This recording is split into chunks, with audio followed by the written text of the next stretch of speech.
എൺപതുകളിൽ ക്യാമ്പസുകൾ ഇളക്കിമറിച്ച യുവാക്കളുടെ ഹരമായിരുന്ന റഹ്മാൻ എന്തുകൊണ്ട് super star ആയില്ല? മമ്മൂട്ടിയും മോഹൻലാലും ചേർന്ന് റഹ്മാനെ ഒതുക്കുകയായിരുന്നു. നോക്കാം ഈ വീഡിയോയിലൂടെ. എല്ലാവർക്കും M4 മൂവിയിലേക്ക് സ്വാഗതം. ഞാൻ ജോബിൻ ജെയിംസ്. 1983 കൂടെവിടെ എന്ന പത്മരാജൻ ചിത്രത്തിലൂടെയാണ് റഹ്മാൻ വെള്ളിത്തിരയിലേക്ക് വരുന്നത്. ആ വേഷം ചെയ്യാൻ പറഞ്ഞു വെച്ചിരുന്ന നടൻ വരാതിരുന്നത് മൂലം ഭാഗ്യം ലഭിച്ച നടൻ. ആദ്യ സിനിമയിലെ അഭിനയത്തിന് തന്നെ മികച്ച രണ്ടാമത്തെ നടനുള്ള കേരള സംസ്ഥാന അവാർഡ്, കൈനിറയെ മികച്ച ചിത്രങ്ങൾ, മികച്ച സംവിധായകരുടെ ഒപ്പം വർക്ക് ചെയ്യാനുള്ള അവസരം, അതൊക്കെ ലഭിക്കുമ്പോഴത്തേക്ക് കേവലം 17 വയസ്സ് മാത്രമായിരുന്നു റഹ്മാന്റെ പ്രായം. ഒരു നായകന് വേണ്ട എല്ലാ ആകാരഭംഗിയും ഒത്തുചേർന്നൊരു നടൻ, എല്ലാവർക്കും ഒറ്റ നോട്ടത്തിൽ ഇഷ്ടപ്പെടുന്ന ഒരു ചോക്ലേറ്റ് ബോയ്. റഹ്മാന്റെ വളർച്ച പെട്ടെന്നായിരുന്നു. കേവലം 2-3 വർഷങ്ങൾ കൊണ്ട് തന്നെ മലയാളത്തിലെ മികച്ച സംവിധായകരുടെയും നടന്മാരുടെയും കൂടെ അഭിനയിക്കാനുള്ള അവസരം.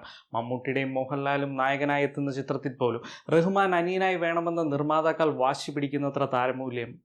മലയാളത്തിലെ അടുത്ത സൂപ്പർ സ്റ്റാർ എന്ന് എല്ലാവരും കരുതിയിരുന്നയാൾ. എന്നാൽ അദ്ദേഹത്തിന് ആ പദവിയിലെത്താൻ സാധിച്ചില്ല. അതിൻ്റെ പ്രധാനപ്പെട്ട കാരണങ്ങൾ എന്തെന്ന് നമുക്ക് നോക്കാം.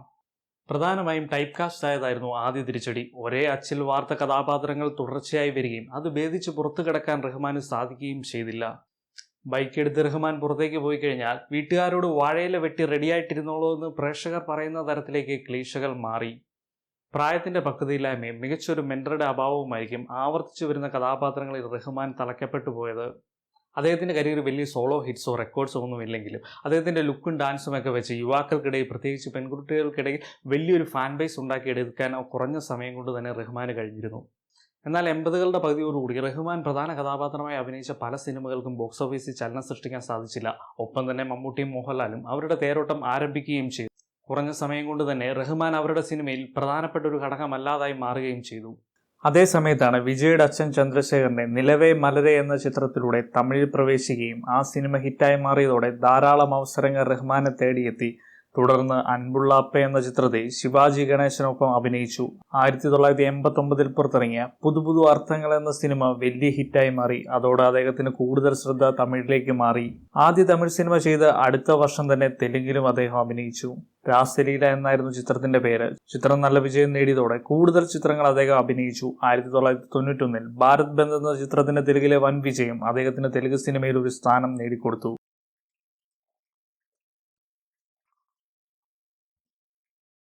അതിനിടയിൽ മലയാളത്തിൽ മൂന്നാം പൊക്കം പോലെയുള്ള സിനിമകളിലെ അപ്രധാന വേഷങ്ങൾ മാത്രമാണ് റഹ്മാന് ലഭിച്ചത്.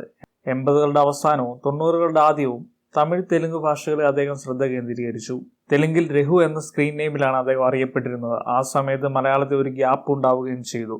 83 മുതൽ 86 വരെ മലയാളത്തിൽ 34 ചിത്രങ്ങൾ ചെയ്ത റഹ്മാൻ 87നും 95നും ഇടയിൽ ആകെ 12 മലയാള ചിത്രങ്ങൾ മാത്രമാണ് ചെയ്തത്. അതേസമയത്ത് തമിഴിലും തെലുങ്കിലുമായി 40ഓളം ചിത്രങ്ങൾ 86, 95 കാലഘട്ടങ്ങളിൽ ചെയ്തു. 1991 മുതൽ മലയാളത്തിലുണ്ടായിരുന്ന ഇടവേള 95, 96 കാലഘട്ടങ്ങളിൽ മഴവിൽ കൂടാരം, കിങ് സോളമൻ പോലുള്ള ചിത്രങ്ങളിലൂടെ ഒരു തിരിച്ചുവരവിന് അദ്ദേഹം ശ്രമിച്ചുവെങ്കിലും വീണ്ടും ഒരു ഇടവേളയുണ്ടായി. പിന്നീട് 2000 ഡ്രീംസിൽ വന്നുപോയി. വീണ്ടും ഒരു ഗ്യാപ്പ്. അങ്ങനെ പല വള്ളങ്ങളിൽ കാൽ വെച്ച് പല ദിശയിലേക്ക് പോയ റഹ്മാൻ എങ്ങും എത്താതെ പോയി. ഇനി മമ്മൂട്ടിയും മോഹൻലാലും ചേർന്ന് റഹ്മാനെ ഒതുക്കിയതാണോ എന്നുള്ള ആരോപണം ഒന്ന് പരിശോധിച്ച് നോക്കാം. റഹ്മാന്റെ ആദ്യകാലത്ത് മമ്മൂട്ടിയുടെയും മോഹൻലാലിന്റെയും ചിത്രങ്ങളിൽ അനിയൻ കഥാപാത്രങ്ങളെ അവതരിപ്പിച്ച് റഹ്മാൻ ധാരാളം കയ്യടികൾ വാങ്ങിച്ചു കൂട്ടിയെങ്കിലും 85കളുടെ പകുതിയോടുകൂടി മമ്മൂട്ടിയും മോഹൻലാലും ഒക്കെ അവരുടെ തേരോട്ടം ആരംഭിക്കുകയും അവസാനത്തോടുകൂടി അവരുടേതായ സിംഹാസനം പണിതുയർത്തുകയും 90കളിൽ അതിലിരുന്ന് ഭരിക്കുകയും ചെയ്തു. ബിഗ് ഗെയിംസിനോട് മത്സരിക്കാൻ മാത്രം ടാലന്റോ കപ്പാസിറ്റിയോ ഉണ്ടായിരുന്ന ഒരു നടനല്ലായിരുന്നു റഹ്മാൻ. റഹ്മാൻ ചെയ്യുന്ന കഥാപാത്രങ്ങൾ മമ്മൂട്ടിക്കോ മോഹൻലാലിനോ, അവർ ചെയ്യുന്ന കഥാപാത്രങ്ങൾ തിരിച്ച് റഹ്മാനോ ചെയ്യാൻ സാധിക്കുമായിരുന്നില്ല. സിനിമയിൽ വന്ന ആദ്യ കാലഘട്ടങ്ങളിൽ റഹ്മാൻ സ്വന്തം ശബ്ദത്തിൽ പോലുമല്ല ഡബ് ചെയ്തിരുന്നത്. ആകാര സൗന്ദര്യത്തിൽ വളരെ മുന്നിലായിരുന്നെങ്കിലും അഭിനയത്തിലും സ്വന്തം ശബ്ദം സിനിമയിൽ ഉപയോഗിക്കാതിരുന്നതും അദ്ദേഹത്തിനൊരു തിരിച്ചടിയായി, അല്ലെങ്കിൽ ഒരു കുറവായി വന്നു. ടാലന്റ് കൊണ്ടും ജനപ്രീതി കൊണ്ടും ഒരുപാട് മുന്നേറിക്കഴിഞ്ഞ മമ്മൂട്ടിക്കോ മോഹൻലാലിനോ റഹ്മാനെ പോലെ ഒരാളെ ഒഴിവാക്കേണ്ട ആവശ്യമുണ്ടായിരുന്നില്ല. മാത്രമല്ല അദ്ദേഹത്തിന്റെ മലയാള സിനിമയിലേക്കുള്ള തിരിച്ചുവരവിൽ മുൻകൈ എടുത്ത ഒരാൾ തന്നെ മമ്മൂട്ടിയാണ്. മമ്മൂട്ടിയുടെ ബ്ലാക്കിലും രാജമാണിക്യത്തിലൂടെയാണ് അദ്ദേഹത്തിന് ഒരു തിരിച്ചുവരവിന് സാധിച്ചത്. പിന്നീട് മോഹൻലാലിന്റെ കൂടെ മഹാസമുദ്രം, റോക്ക് ആൻഡ് റോൾ തുടങ്ങിയ ചിത്രങ്ങൾ, ഒപ്പം നായകനായും സഹനടനായും ചില സിനിമകൾ. എന്നാൽ ഒരുപക്ഷെ റഹ്മാൻ എന്ന നടനെ എല്ലാവരും ഓർക്കുക ട്രാഫിക്, മുംബൈ പോലീസ്, രണം, ബാച്ചിലർ പാർട്ടി തുടങ്ങി മലയാള സിനിമയിലെയും ധ്രുവങ്ങൾ 16 എന്ന തമിഴ് സിനിമയിലെയും കഥാപാത്രങ്ങൾ വഴിയാവും. കഴിവുള്ള, എന്നാൽ അത് കൃത്യമായി ഉപയോഗിക്കാൻ കഴിയാതെ പോയ ഒരാളായാണ് പലപ്പോഴും റഹ്മാനെ നമുക്ക് കാണാൻ സാധിക്കുന്നത്. നല്ല കഥാപാത്രങ്ങൾ ലഭിച്ചാൽ മികച്ച രീതിയിൽ അവതരിപ്പിക്കാൻ തനിക്ക് കഴിവുണ്ടെന്ന് അദ്ദേഹം ഇതിനോടകം തെളിയിച്ചിട്ടുണ്ട്. അതേ റഹ്മാൻ എന്തുകൊണ്ടാണ് സൂപ്പർ സ്റ്റാറായി മാറാതിരുന്നതിനുള്ള കാരണങ്ങൾ നമുക്കൊന്ന് ചുരുക്കി പറയാം. ഒന്ന്, ടൈപ്പ് കാസ്റ്റ്, ഒരേ തരത്തിലുള്ള ചിത്രങ്ങൾ ആവർത്തിച്ചു വന്നത്.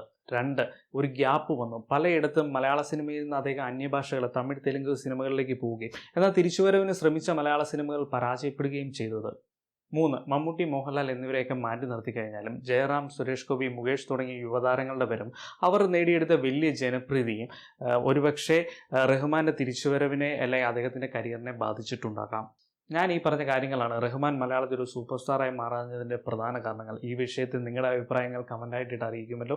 ഞങ്ങളുടെ ചാനൽ ഇതുവരെ സബ്സ്ക്രൈബ് ചെയ്യാത്തവർ ചാനൽ സബ്സ്ക്രൈബ് ചെയ്യുമല്ലോ. ബെൽ ബട്ടൺ ഓൺ ആക്കി നോട്ടിഫിക്കേഷൻ ഓൺ ചെയ്ത് വെക്കുക. അപ്പോൾ വീണ്ടും കാണാം.